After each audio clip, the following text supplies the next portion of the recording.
सर्वांना नमस्कार.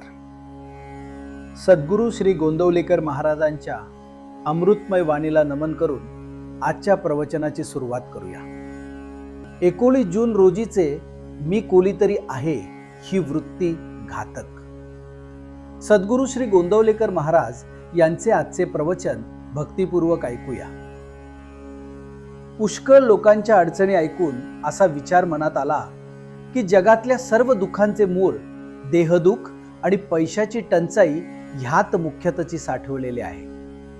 या दोन्ही गोष्टीत जर मदत करता आली तर पुष्कळ लोकांना सुखी करता येईल असे वाटू लागले आणि त्या दृष्टीने विचार सुरू झाला. पैशाचा विचार करता असे दिसले की आपण लंगोटी घातलेली, जवळ पैसा नाही आणि त्याचा लोभही नाही.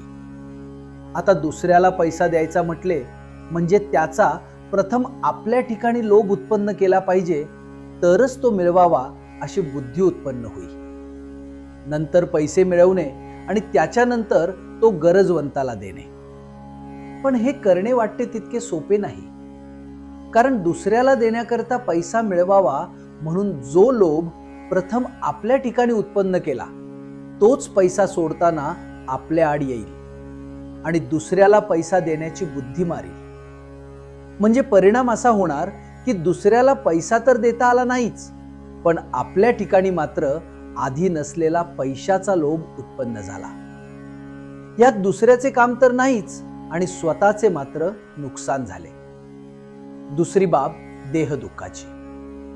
ज्याची देहबुद्धी मेलेली आहे त्याला दुसऱ्याच्या देहदुःखाची जाणीव होऊ शकत नाही.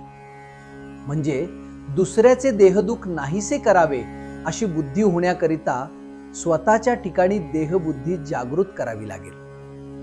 समजा इतके केले आणि दुसऱ्याचे देहदुःख निवारले तरी त्याला पुन्हा देहदुःख भोगावे लागणारच नाही असे कसे होईल? आज झालेली पोटदुखी बंद केली तरी कालांतराने त्याला ताप किंवा इतर आजार येणारच नाही असे कसे होऊ शकेल? म्हणजे देहदुःख कायमचे टाळता येत नाही आणि पैसाही देता येत नाही.